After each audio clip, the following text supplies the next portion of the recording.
Hello everyone and welcome to the long-awaited Heroes of Might and Magic 8 Olden era video. It's about a week late, everybody else has already made their video. I had stuff to do. So here it is now. So let's start off with the intro. It's a very beautiful video, I love the art style. It's got that painterly look, like that oil painting look. You can see the brush strokes, and the game looks nothing like this though, sadly. It's a very beautiful intro. It reminds me a bit of the intro to Restoration of Arathia. If you remember when Queen Catherine used to go to the battlefield and she was imagining how the battle would have taken place, it sort of resembles that a bit. And, well, it doesn't really gel well with the art style of the rest of the game. This is the loading screen that comes after it. It looks nothing like the intro. Though I have to say, one thing in favor of this loading screen image is that knight there, the one that's all green and Warcrafty, I mean, in the color palette, that is, I believe, a direct inspiration from Alamar, you know, from Sheldon from World of Xen, because it looks suspiciously like him. So props to the developers for doing that, but a black mark on the fact that they can't figure out what art style to use. Because again, the intro doesn't look like the loading screens, and that doesn't look like the game. And we'll get into more of those kind of things. So I thought about separating this video into chapters, you know, based on what I'm going to be ranting about, whether it's the graphics, whether it's the art style, whether it's the gameplay, or the something or other. But I'm not that well organized anymore. I don't think I ever was. So this is the demo. You've got free reign to play as much as you want with the four factions that are available here. There's classic human, you know, classic humans. There's angels in this. They're not all humans though. There's Necropolis with undead and vampires, so vampires aren't undead anymore for some reason.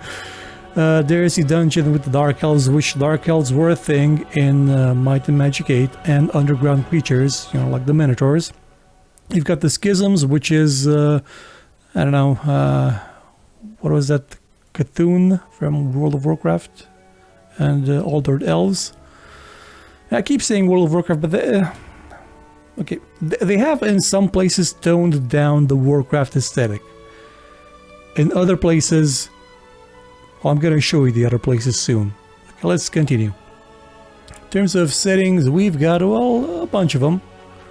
You have this cool thing that lets you outline not just the creatures, but you can outline things you can interact with on the map. You know, this with the Alt key.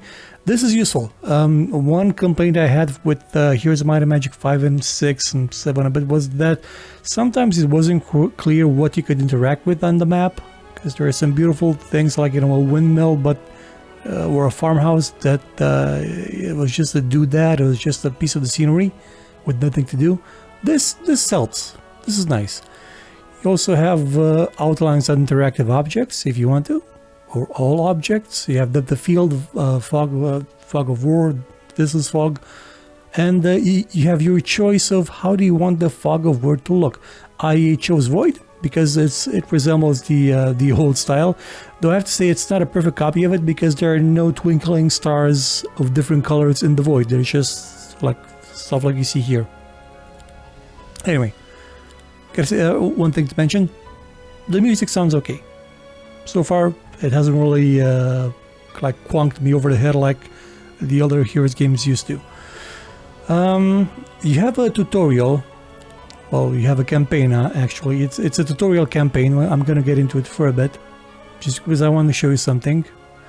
You have actually a bunch of missions, side missions, main missions, and one thing I have to mention is that I'm not sure if I've done my best to not watch anybody else's videos about the game. So I'm not sure if anybody else mentioned this, but the map is upside down. This is Dagger Wound Island. This is the map of Might and Magic 8. Okay? It's upside down. I'm gonna tell them, like right now, map world, the map is upside down in Might and Magic 8. The map was the other way around. It's upside down. And submit. Okay. Now they know that I am a pendactic little shit. So that's what actually I didn't sign it. Well, they'll know at some point. I'm not gonna go into this campaign because it's fine. It does a decent job at giving you a tutorial about, you know, the things that the game has, you know, in terms of features and stuff. And I have to say, even though the map is upside down, I like that it's here. This was I think this was either the first or second Might and Magic game I played. The other one being 9. And yes, I may have started with 9. I think it was either this or 9. I'm not sure. I think it may have been 8. And I do have some memories of it with the Garrett Gorge, which is, I think it's around here somewhere. What was it? The Ragnar Pirates, were they in this one? The Ragnar Pirates, I think. There was Catherine and there was Roland in the castle here, I think. I think this is the Dark Spire, no, Shadow Spire, I think it is. Does it tell you? No, it doesn't tell you what it is. That was a long time ago. And Might and Magic 8 was a bit of a kooky one because you only created one character and then you recruited other ones. Stuff like it was the first one where you could recruit sort of monstrous creatures like minotaurs. And I think can you recruit a dragon? I think you could maybe recruit a dragon from Garrett Gorge. Man, it was a long time ago. Anyway, let's not get into the campaign because I'm gonna get into something else. I think one of those villages had a top hat. I should probably look at his things better. Okay, let's get into what kind of game modes you have. You have an arena, which is just combat. You have the classic, and you have single hero. Okay, so here's the thing. I often play Heroes of Might and Magic with a single hero because I think it's easier than to have a big army. The problem with that is that the enemy will not play like that, and the enemy will stomp you to death with multiple heroes that are attacking you from multiple fronts. So they're not each individually as strong as your hero, but there's more of them, and you can be in the same place at once with all of them. This is a nice compromise. I mean, it's maybe not as elegant as the solution that the Songs of Conquest had, where your hero number was limited by the evolution of your cities, but it's a nice thing to have. Also, have to say, this is a graphic that you're seeing for the dragon. The black dragon in this image looks amazing. Like that's a good black dragon. But let's get into the classic a bit. We've got like 4 maps for this mode and 3 other maps for the single hero mode. Let's get into, let's say Crossroads. And here we have the factions that are available in the game. One thing that I have to say is the game sorely needs tooltips. Like, what is this? What's this guy's name? What does he do? I don't know. There's no info. Like, well, I'm gonna tell them, yeah. Needs tooltips. The game sorely needs tooltips when mousing over items, units, portraits. Basically, I think, like, well, it's not a bug though. It's a feedback. The map one was a bug though, like the unit portraits in the faction selection screen. I'm gonna be this kind of asshole through the entire video, by the way. So let's get into it. So we got Temple, which has a bunch of heroes, and there are 2 portraits here that well, there's Now that I look at it, there's a third one. Who's this is Zenith. Her power seems to be giant badonkadonks, but you may notice that this guy looks a bit familiar. He used to be older in the other games because this game is set a long time before those. This is Vesper, and if you were to click on him, you see who is he truly, and whose blessing does he bear. Vesper isn't like a light mage or a priest or something like that. He's a warlock, and in game, because you don't have this option here, in game you can see his backstory, and it's about how he found his way into this continent's Church of Light or something or other, and is just doing his own thing. Vesper is a warlock in Heroes of Might and Magic 1 and 2. He's evil, basically. He's an asshole, and he's just here like doing stuff, and that's nice. Also, I have to say one thing, one very, very important thing. Oh, how shall I put this? For the love of God, it doesn't matter who they are. You do not put YouTubers in a Heroes of Might and Magic game. Don't. I watch his videos. He seems like a nice guy. Do not put people from YouTube into Heroes of Might and Magic. Actually, don't put them in games in general. I mean, one exception would be maybe like the memorial to Total Biscuit that you find in Wasteland 3. That's something that you can do in good taste. This get the hell out of here, dude. This franchise predates you and me. You have no business being here. Let's get into the other factions. There's our old friend Zam. His brother Zam I haven't seen around. Gotta say, actually going a bit back. This guy looks like he's out of a Monkey Island game, honestly. Like, some of these don't really seem to like super fit well with each other, and they don't fit basically at all with the art style of the rest of the game. It doesn't look like this. Like, Heroes 3 had a cohesive style. Heroes 3 had 3D rendered units, well, sprites from 3D rendered units, and the characters sort of had the same style. They look like plastic at some points. Heroes 4 had its very similar style. Heroes 2, cohesive. This is not cohesive. This is like... yeah, I don't know what it says. Though I have to say, some of them look good. Like, this is Milosa the Golden. This is taken as an inspiration from... what was his name? The death goddess from... she's worshipped in Santa Muerta in some regions of Latin America. That's a glorious portrait. It doesn't fit the art style of the game like at all. This is Funerella putting the fun back in Funeral one grave. Like this would fit so well in World of Xen. Like, you could sort of see her hanging around the red dwarven range mines. Because, you know, when you go into there's that dwarf that just yells at you. But they don't really mesh well with the art style of the game. And you're probably wondering, where's Sandro? He's DLC. They haven't said he's DLC. But I know he's DLC or a pre-order. I don't think he's a pre-order bonus. I think pre-orders are already a thing. But they're a thing.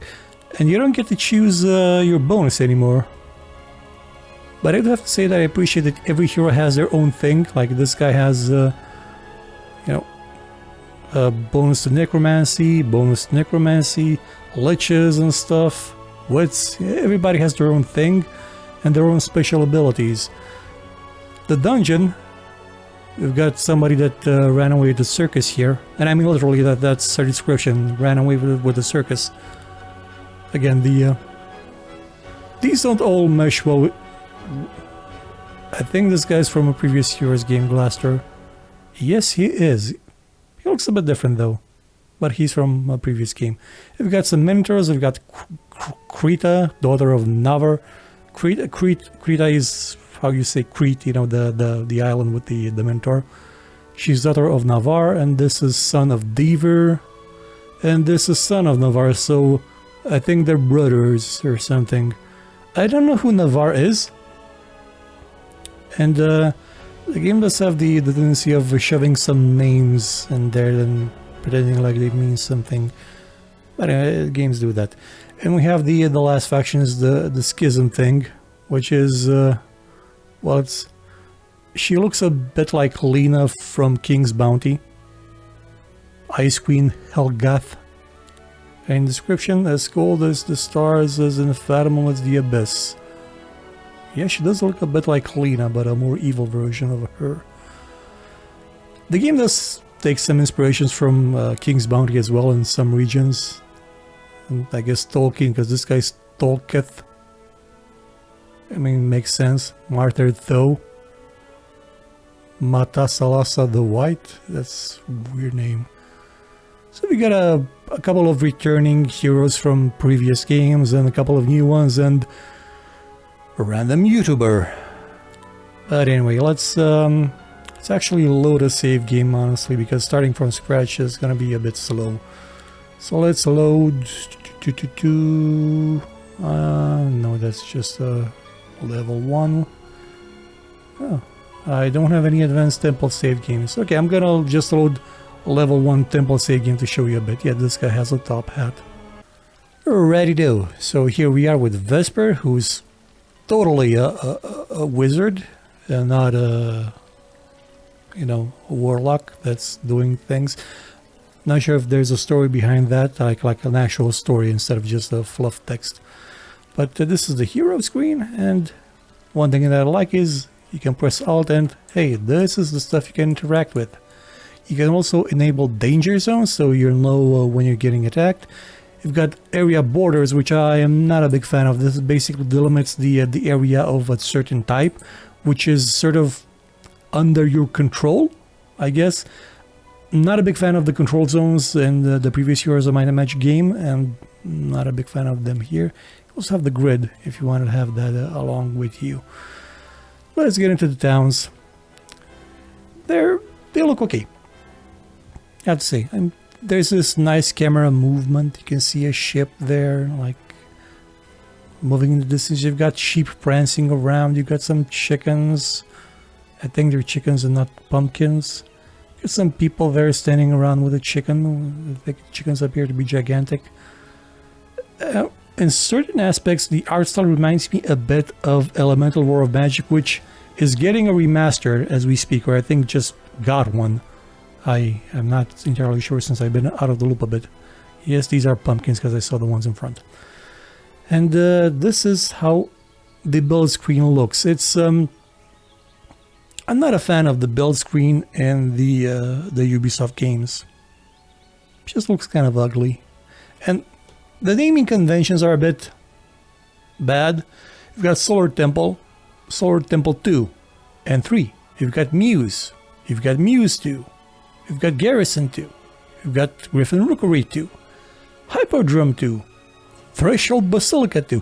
Just Walls 3. Come on, people.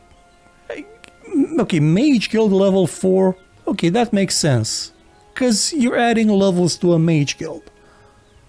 What are you doing with a Hippodrome? You can't add levels to a Hippodrome. Well, they added a tower here. But it's still a Hippodrome. Every faction has the same building animations, and I think they could have done a bit better with that. But they didn't. Most of the buildings you see here are non-interactable. It's actually something that someone I know on Steven Nonsense's Discord pointed out. Hi, if you're watching. The towns are unnecessarily busy. And you're gonna see this a lot better when I switch to a different town, because this one's currently empty and is just filled with little houses. But I wanted to start with this faction because, yeah, you know, when you build this, you gain law points, and those law points let you create or enact new laws. Oh, that's a spell screen, sorry. And these laws let you do some things that are, how should I put this? In some cases, they are insanely unbalanced. Like, for example, you can build one more building per day. And you can do this at level 2 low. It means you have to spend 5 points, which aren't that hard to get. And then you can build 2 buildings per day. So if you're on a map with multiple towns, you are going to absolutely crush in terms of development most other factions. It's actually kind of insane that this is here.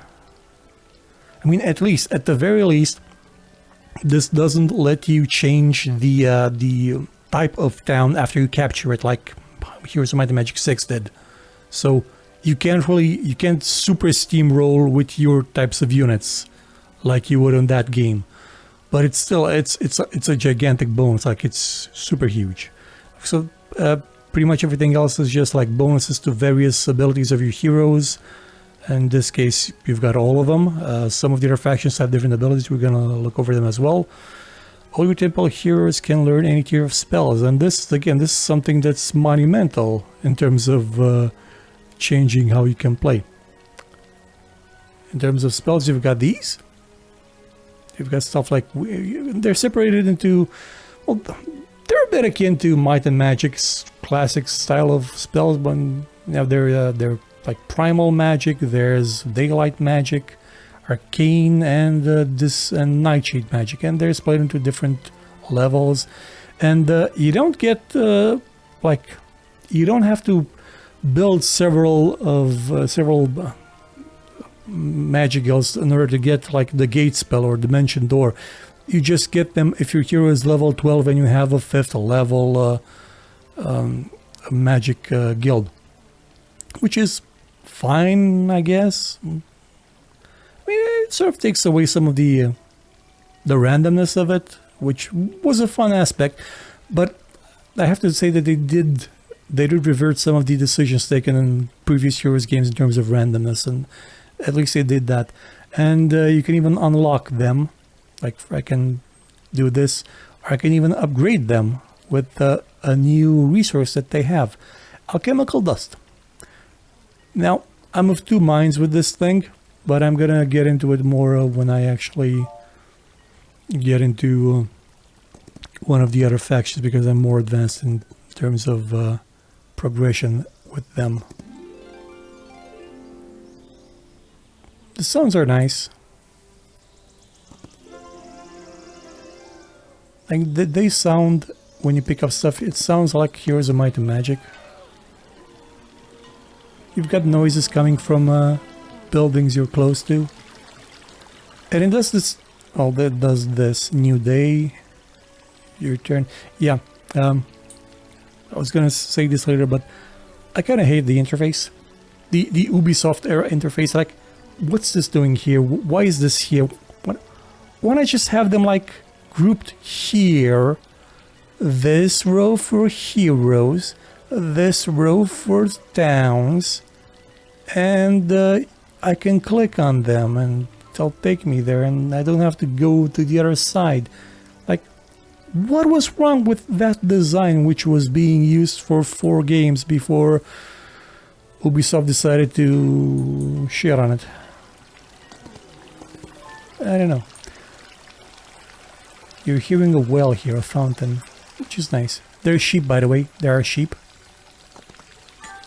For some reason, I think maybe the game invalidated some of my saves at some point. Maybe they were in the campaign, I guess. There's a lot of detail, like small details in the buildings and the doodads, what should we call them? Environmentals, I guess. I can sort of see how this creature is here behind the fog of war. And there's sheep. And if you're playing as a necromancer, or you're in an area with the necromantic powers, the sheep are skeletons. They're skeleton sheep. And there's mushrooms, and at some point there was a sheep, or a cow actually, with mushrooms sticking out of it. We called her a mushroom, which is an apt name. That gave me 1 spell power. And voila, here we are. Here we have the level up mechanics. So, you have primary skills, and you have secondary skills, sort of like in, not exactly like in Heroes of Might and Magic 4, they're it's a bit more like Heroes of Might and Magic 5. You can select at level 2 and 3 a bonus. And some of these are quite useful. Like they can fundamentally change the game in some aspects. And some of them I think are stupid. And I'm going to show you some stupid ones soon. Let's pick Basic Insight, which can give us more XP, more law points. They even synergize if you have different abilities. This one gives you Intention of all neutral creatures, and at the end you have allow the hero to teach other heroes spells. So you don't have... Oh, what was this? What was it called? Scholar? Yeah, I think was it the Scholar skill, I think, in Heroes 3, the one that was useless? Well, you have that as just an ability if you want it. You don't need to take it. Or you could get Endless Charisma. Or I could get this and just pick a bonus. For example, +4 power while casting day spells. Well, yeah, levels. I don't think I showed you levels. You can upgrade. Well, actually, I did. You can upgrade the levels of some abilities, and they can like be more useful. You can either upgrade them manually, or some abilities will upgrade the spells for you, but not at the global level. Just on the hero level, or on the. Well, yeah, it's also on the global level if you upgrade them through this thing. But let's go back to what I was saying. So. Hero progression, I think, is okay. You even have items that you can upgrade with this thing, with the alchemical whatchamacallit. I don't think this is a good idea, because, like, this gives me 2, right? I upgrade it, it gives me 3. Why not just have it start at 3? Because you don't get... You have set items again, which is a nice thing to have, but you don't have anything like earth-shattering or anything that's all that interesting when you upgrade an item. You don't get new abilities. This isn't like in King's Bounty, where you had to fight your own weapons to not just upgrade their ability, like their stats, but grant them new abilities. This is this kind of sucks, honestly. Like, why have it there? Like, why not just let me have the maximum, like, second level, because they're just 2 levels. You can't upgrade this further. That's all there is. You can't upgrade them like infinitely or something. I think they just put that there to have a reason to have this alchemical dust, because this thing is also being used in the upgrades of some buildings. For example, this requires alchemical dust.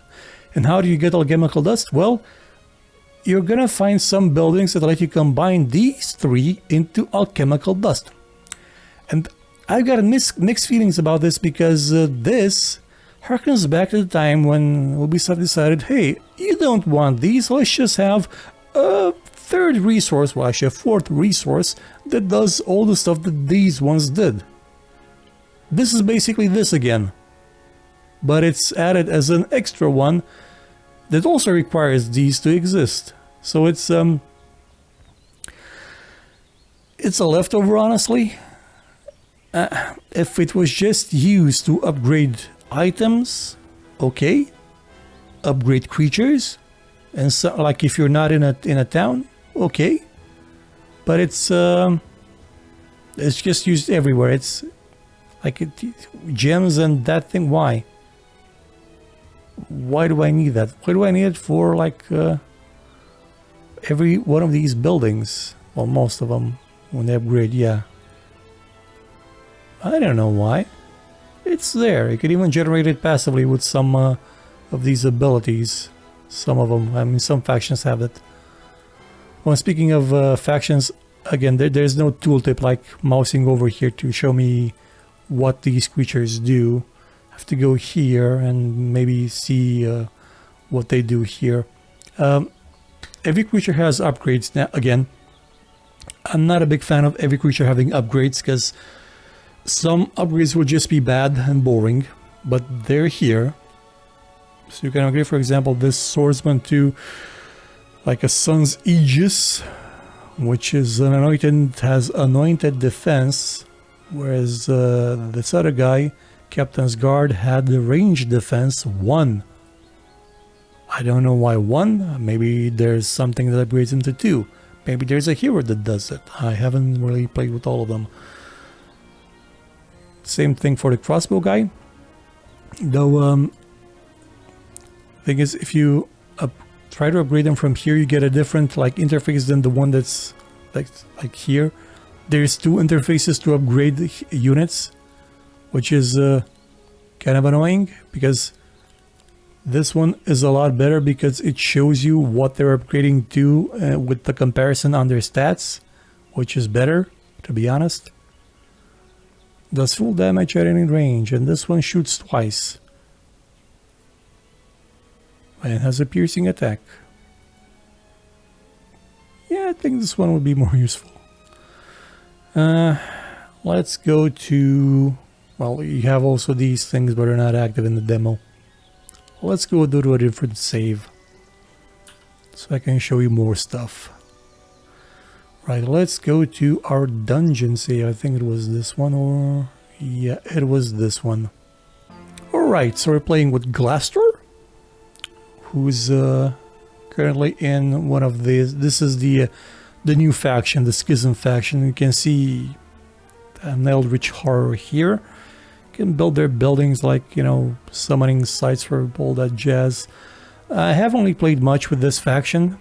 I find it a bit confusing. Like, I'm gonna get to their ability in a bit, because every faction has their own unique thing, their whatever that they do with it.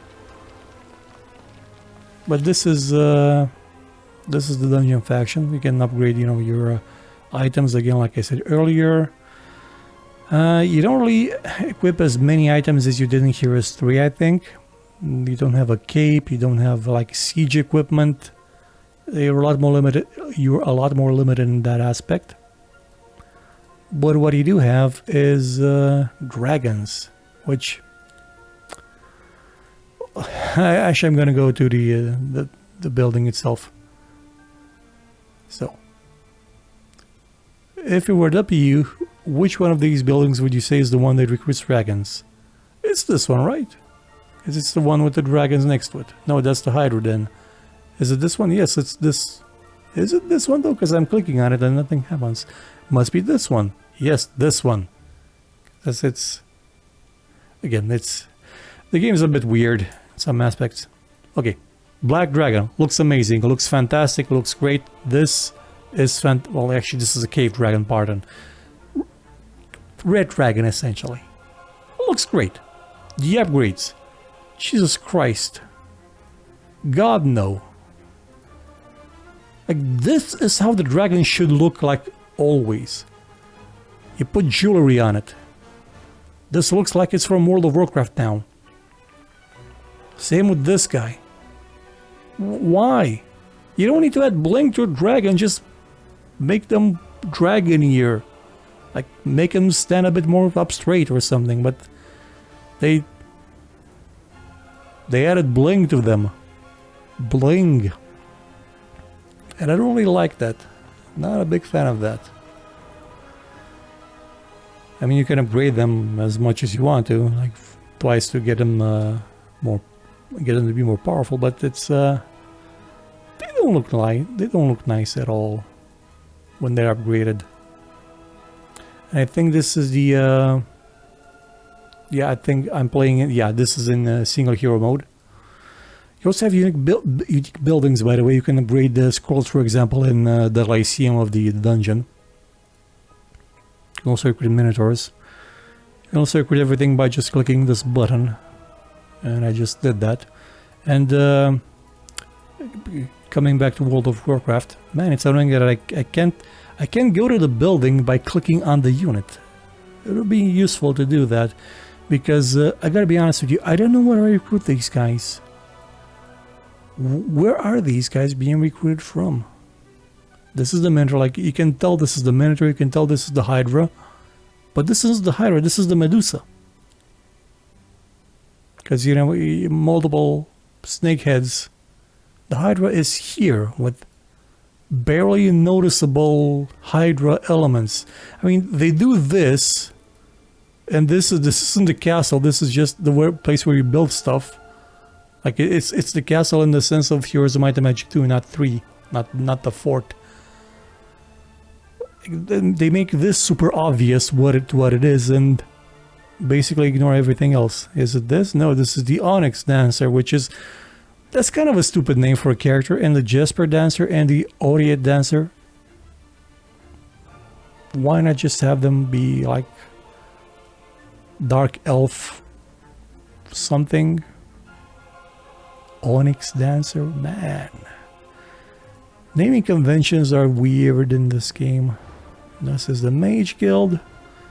Could you tell this is the Mage Guild? Could you tell there are levels here? Not really.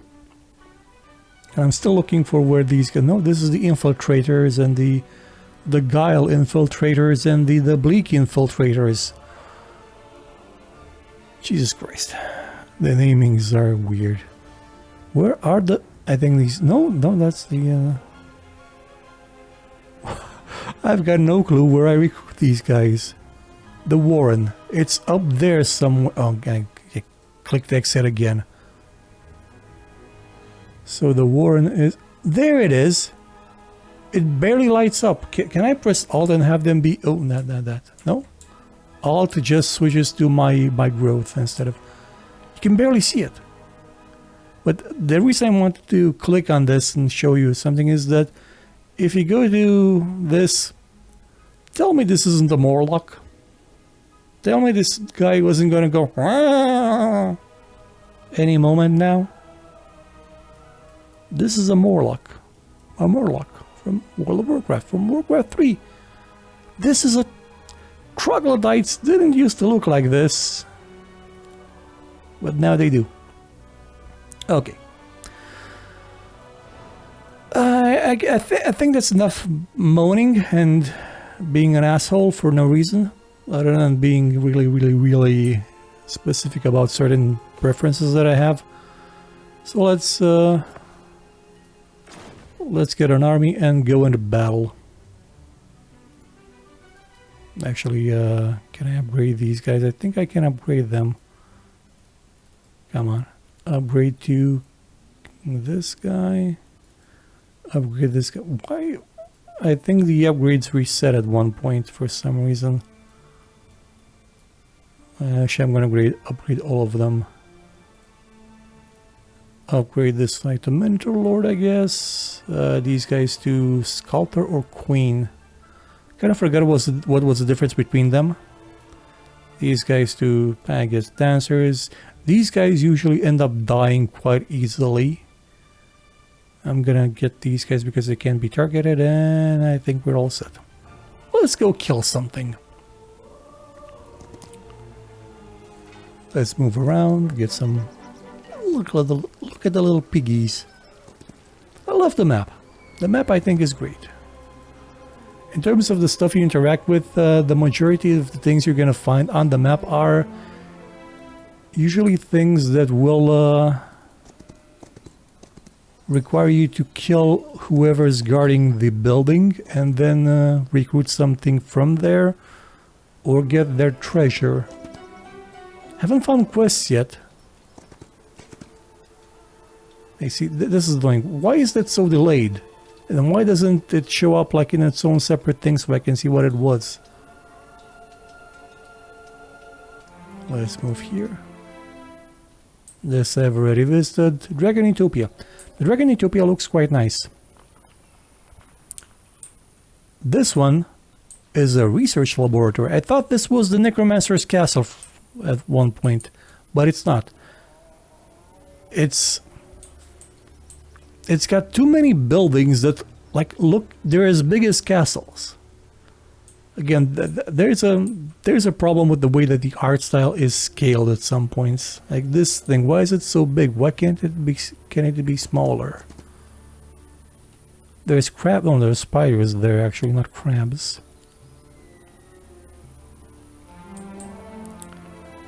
Let's go into a combat scenario.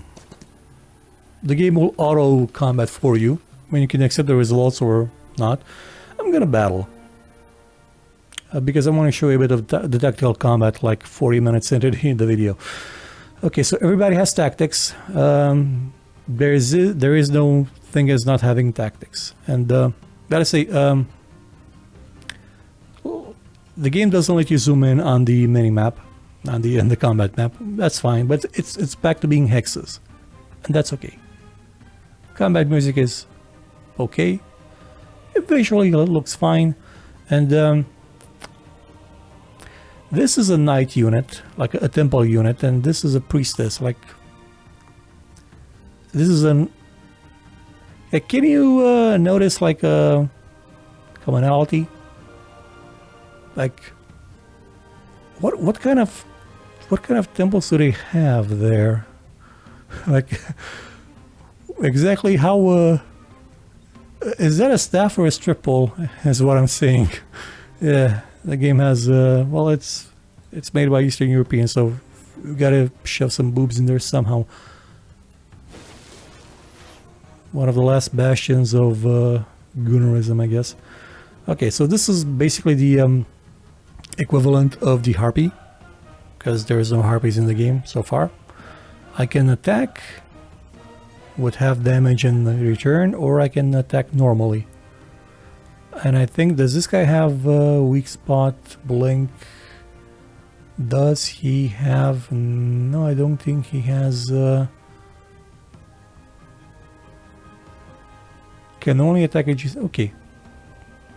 He provokes a counterattack, so that's kind of a useless ability, to be honest, if it provokes a counterattack.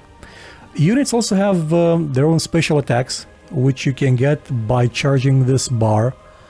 It's also how you get your attack, by charging this bar. This is again similar to what you had in King's Bounty, and it's not maybe the best idea ever. This character, I mean this faction, I guess, has stances, which increase my abilities if I use them. Also have a bunch of spells. I have, oh yeah, there's an ability called Summoning, which I have here. Like I have Expert, Basic, and something like that. You think to yourself, oh, Summoning, you're summoning elementals? No, you summon one thing, this thing, and this thing's gonna die. I mean, yeah, don't be scared. It doesn't have 53,000 or something. It's just that the numbers are squished together. They don't fit well. It does have a lot of HP, but it's just one, and I just wasted one spell on it. But the thing is, I have the ability to cast 2 spells as long as they're from different magic types. I have stuff like Summon Primal Remnant, which is, I don't know what that is. I can Cave In, I can Wean, I can Guillotine. I've got a Mirror Image. It's called Mirror Copy here. It doesn't die instantly, but it also doesn't deal as much damage as the original. I can Reality Distort. Take no damage instead to each round the something other. Doriath's die. Who's Doriath? Like, it still has that Shan-ish quality of shoving random names into stuff. Doriath's Tide. You know, now that I look at the icons a bit more, they do remind me of Elemental War Magic quite a bit. Because, for example, actually I don't have a Lightning Bolt on this guy? Wow. I did not unlock Lightning Bolt, or... No, I have Firebolt though. Firebolt does look a bit like the one in Elemental. Oh no, there is a Lightning Bolt, yeah, here it is.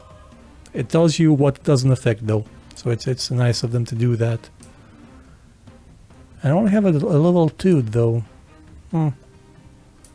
You don't get like automatic upgrades to like the most powerful version of the spell if you have like arcane stuff. You have to select that as a bonus, otherwise you don't get it. If you select like Daylight Magic or whatever you call them.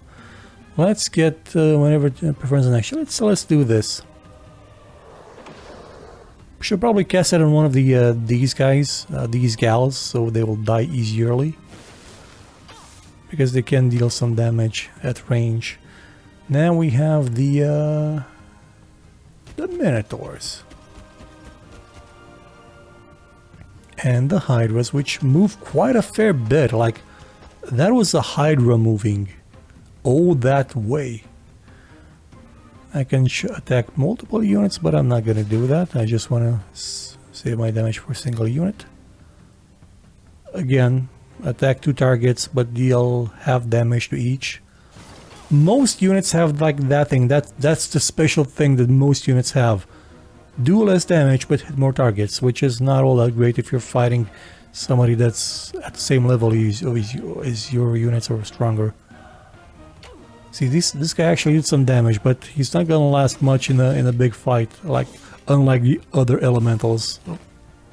Yeah, these guys constantly. I don't know how to use them, like at all. Okay, finally our dragons have a chance to go into battle, and we can do this. Until the end of next round, deal 150 magic damage when attacking melee. Or I can do a cone attack everywhere. So a cone attack would be useful, but I don't have, like, this actually makes sense because it covers more than 2 units. Let's go into mentor stance again. And use our standard attack against this thing. We've got the same old hex based attacks. 2 hex based attacks for dragons. Actually, let's cast one more spell. Natural Calm, no. Carapace, Guillotine. I only have 1 avatar alive. Let's lightning bolt these guys. Just 13 damage. Can't really say that I'm all that jazzed about the spells so far. Like they could have added descriptions to them, but they haven't. Well, maybe it would have made them a bit more palatable, more interesting. Okay, Medusa's up next, and these guys, and this guy, and you see that a job, and the Hydras did theirs. They only have 1 counter attack though. I could have done this, I guess. Whenever an enemy attacks the friendly creature, the enemy takes a lot of damage. Have speed? Actually, speed is just a level 2 so far. I think at a level 3 it... Okay, there's no massed haste though. Yeah, let's just kill them with this. And there's this left. So like I said, basically every faction has their thing. For a dungeon is this thing, which lets you change stances, and depending on the stance you have improved statistics. And the game's gonna crash if I do anything here, I guess, because I'm already at full. But as you can see, it's letting me pick another skill. It's a demo, it's fine, they'll fix it. But I'm just gonna close this, and it'll show up again when I level up next time. Because there's no option to go back there. Because there isn't. Because, again, they're still working on it. Let's explore a bit more. And turn. Let's destroy them. Let's see what's here. Ooh, yes. Let's attack. And if you're attacking one of these things, it's the same as in Heroes 2 and all the other ones. You're at the center and you're attacking like this, which is fine. I'm gonna kill these guys a bit faster. I'm gonna use, I guess, a lightning bolt on these guys. And oh yeah, and there's one ability that lets you do this twice. So your hero can attack basically 4 times in the game at some points. Which is a lot more than you could do in Heroes 4, and in Heroes 4 was based entirely on the idea that your hero attacks and does stuff on his own. But even then you were limited to either attacking or casting a spell. So this is even more ridiculous in some aspects. I mean, they'll probably balance it at some point. Currently, the demo, it's not balanced. I have some Dread Knights. There is to kill! Blah! That's a Warcraft 3 reference for you guys. I'm a Dread Lord, not a... Okay, should we crash it? Okay, yeah, let's... Oh, it did that. Okay. It's constantly letting me do that. Oh my god, I think I... Did it let me choose any of them, or... I think they may have fixed the crash. It just lets me choose them, but it doesn't actually let me get them. I think they fixed it in a patch or something. Okay, let's... Oh, lethal battle. Let's go die. Let's go die. The AI doesn't really use abilities and spells all that much in battle. So these guys are vile huntresses. These are from the other faction. You know, the Kriegans, I guess. Or the High faction, pardon, which is not available in the demo, but you can find some of their creatures around. Let's see what we can do. There's no blind, by the way. At least I haven't found it. Actually, to be honest, I haven't really looked out for it much. Let's see, this one deals 600. How much HP do they have? 300, so I can kill... Well, I can kill a bunch of them with Umbral Strike, Umbral Grip. Or this one. Whenever the max in action does 900 damage. This one would kill 3, this one would also kill 3. Let's do this first.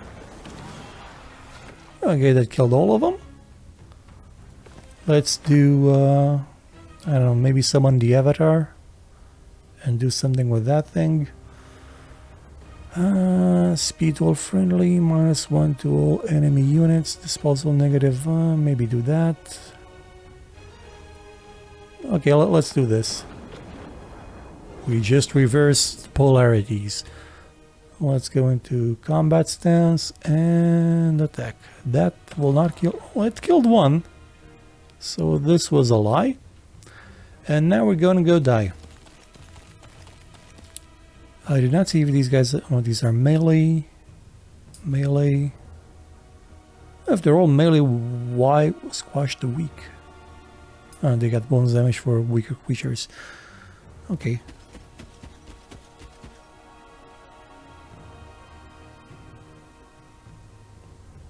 Wait, did my dragons die in the last battle because I wasn't paying attention? Yeah, I think my dragons died at some point. I'm gonna have to watch the recording because I've got no clue where my dragons are. You have to understand, it's a bit late for me. Like, I have to go to bed soon so I can go to work in a few hours. Oh, that did a lot of damage. And there's no counterattack. Okay. Ouchie. That is a lot. Okay, okay. These gals are basically useless at this point. They deal no damage there. But my Hydra will do the damage. If there's still gonna be a Hydra left.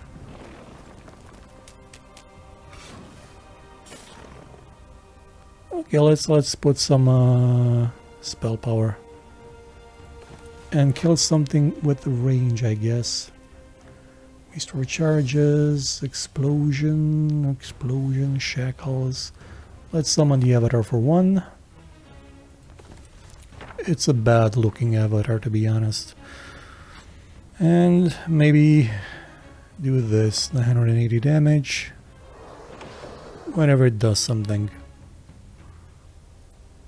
That's not gonna do a lot. Let's also attack then. That's gonna kill 4. Let's kill 4 of them. Right, so... I killed 1. And that's some damage there.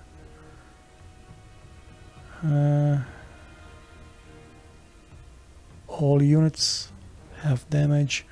Or just these guys have normal damage. Yeah, I'm gonna take that.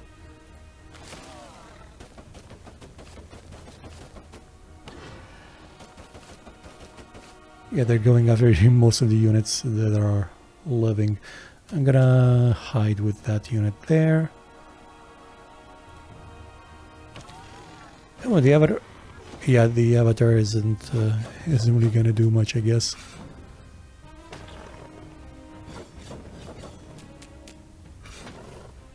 Oh, my poor hydras. Okay, let's attack. And let's do some umbral grip style damage. That, and could probably use this to toughen up the hydras a bit. Carapace. Oh yeah, this would have been quite useful if I've read the description on it, but I didn't. This basically makes the unit immune to damage for 2 turns. I've seen that in another game, but I can't remember which one. I think it was also a strategy game. But I can't remember for sure which one it was. Actually, I should probably cast that on the avatar. Have it be the main tank. Running away. Hey, don't. You evil bastard.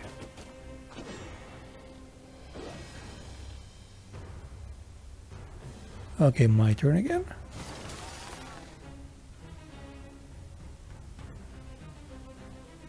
It's the avatar's turn. Killed 2 of them. Okay, so the avatar is doing better than I thought it would. Okay, it died, but I can just summon another one. And I can make it immune to damage. Actually, I'm gonna make it... I'm gonna make her immune to damage as well. Maybe this way I can actually finish this fight with some units left. Aha! No damage. Oh yeah, you can kill the avatar again, but I can just summon it again. Okay, this one. And demolish.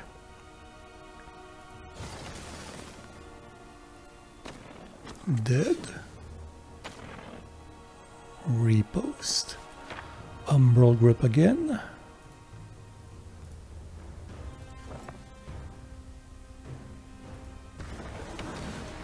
And maybe a fireball or a lightning bolt. Which one would be more painful to these guys? I'm not sure. Are they immune to fire? Blasphemous duration. I don't see immunity to fire anywhere. So I'm guessing it's gonna be fine to use fire on them. Since they're already there. Yeah, that was fine. And maybe use an attack. Kill 5, kill 1 of them. Could have done better with that. Units also have various abilities that, you know, they drain this, like I said. You're gonna see with the Necromancer some abilities that are kind of stupid.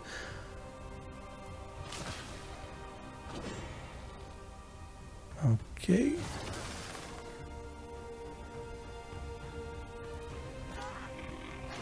That one's gone. That one's gone as well. Okay, we're doing a lot better than the AI did. Actually, we did a lot better. We won. Now, what did I do with my dragons? Some spells. You also have spells on the adventure map. This is a very nice way of rendering this effect. It's quite beautiful. You can also do Dimension Door. You can do Dimension Door in the same area that you could in Heroes 3, like it's not infinite. You've got Flight, you've got Town Portal, you got a gate which can let you escape certain areas. It can be quite useful. Mythic Scroll. What did the Mythic Scroll do? Oh, and that's gates. I already have gate.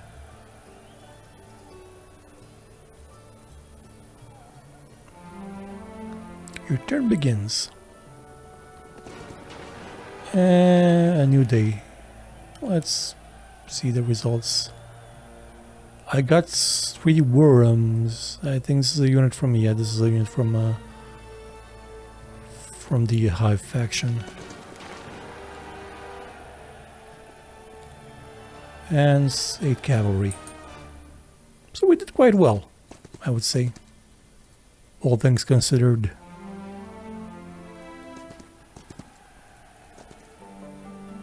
See, here you can create the alchemical element you need to upgrade stuff. For example, I can upgrade this one and it's upgraded now, and this one as well. It's really pointless. I like that they kept set items, like you get bonuses depending on how many of them you have, but for the most part they're not as fun in terms of being items as they could have been. Let's upgrade some spells or unlock some spells though. Where's the... oh yeah, black hole. And I can't unlock this one because I can't unlock more spells today. I can only unlock one of them per day. But I have black hole now. Actually, where is Armageddon? So this is arcane magic and this is nightshade magic. Which one of these? Oh, there it is. It's in primal. Okay.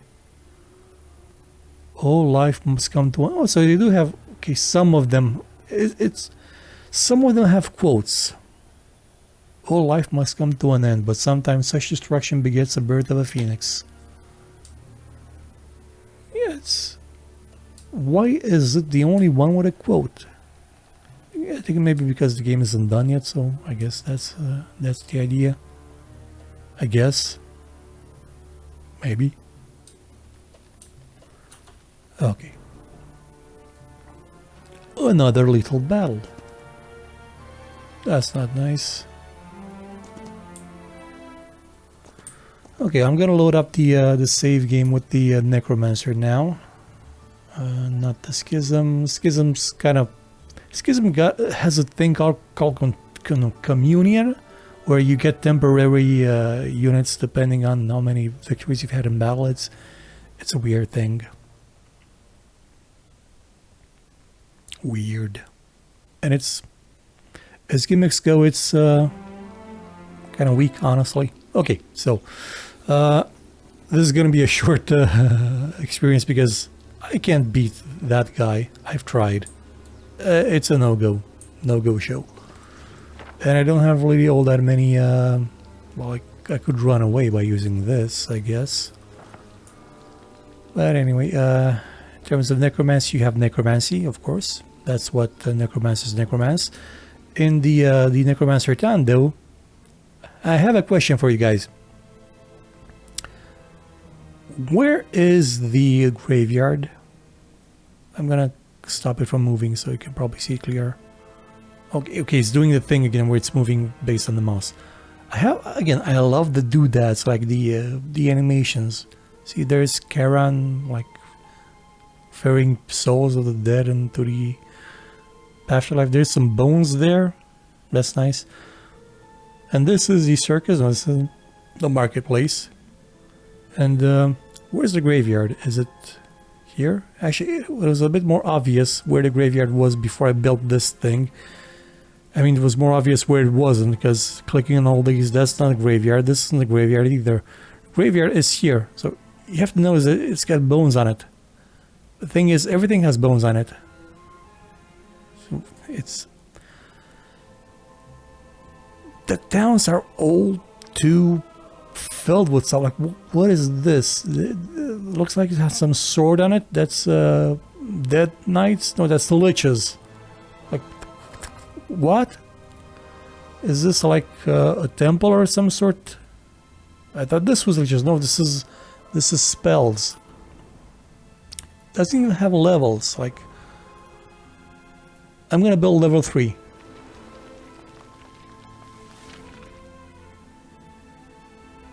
Did it really get taller or did it get wider? It's wider than it is taller. What's this building in the back? Nothing. That's not a thing. This is the... Okay. Let's do that again. This is a graveyard. See, this is a mausoleum. It's a ruins, but this is a graveyard, right? So, where would a grave robber dwell? At the top of the town in the mountains, of course. Where else? And this is a kennel. I mean, they moved kennels from Inferno to this place. I haven't even built, gotten the, you know, vampires yet, and the thing is, vampires are the top tier unit now. You don't have bone dragons anymore, you have vampires, which is... It's a decision. It's really is a decision that they've taken there, like, not sure why, but it's one that they've taken. And I'm going to show you, with necromancy, that you have, you know, you can have abilities like this one, Eternal Service. I took this, like this is one of the top level abilities for necromancy. You have to choose between two of them, and this told me that you get a new ability that restores HP to the target and can revive fallen units. So you've got basically raised dead. I thought that's awesome. That's gonna be so cool. Raise dead. Yeah, let's raise some dead. Let's go into this battle. Oh, defeat. Nah, I can just raise dead whenever I want to. I clicked the wrong button. I clicked upset results. Okay, let's try that again. Let's try that again. I clicked the wrong button. See, stuff like this happens from time to time. It's late. I want to go to sleep, but this video is already very long. It's going to be longer because I keep ranting like an idiot. Should have made a condensed version. I'm probably going to make a condensed version as well. So, okay, I'm going to go here. I'm going to go to battle again. Everybody has tactics. That's fine. Battle. Okay. So, this is the ability, right? This one requires 3 focus, so I'm gonna get it fairly late in combat. And there's a mushroom. They're so cute. I'm gonna get it fairly late in combat, so it's gonna be really useful to reviving like some units that have been already badly damaged. Let's see how much it heals. You're seeing that, right? Okay, so Funerella only has 6 spell points, spell power. But she can, I mean, 6 isn't terrible, but 55 HP for context. That's gonna raise a lich. This is a tier pre ability. Like, what? I can maybe get like 9 skeleton archers. This is a shitty ability. This is god awful. Maybe they wanted to save 550, then yeah, that would be worth it, be costing 3 points. But 55? Maybe I'm wrong like I was about summon Avatar. But maybe I'm not. Maybe the game still needs balancing very, very badly. Let's, I don't know, do this. Actually, I'm probably just summon her because the, actually, no, I'm gonna do this bug feedback category. Gameplay. Eternal. Actually, what was it called? Eternal Service or Servitude? Service. Feedback. Gameplay.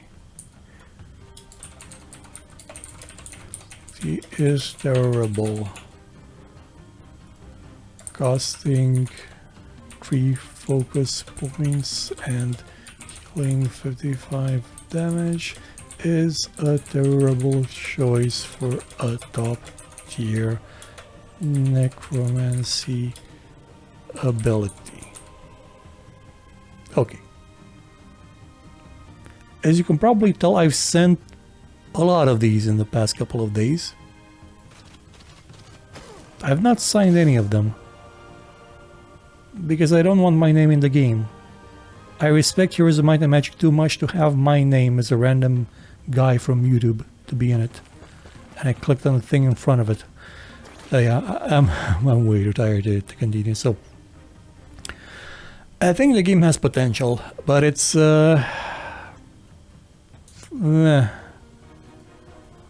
they could just have this like open, like non-stop in a corner somewhere.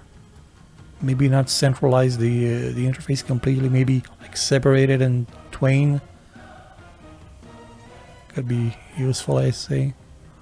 Surrender. Yeah, I don't have enough money. I'm gonna run away. Run away. Run away. The game has potential.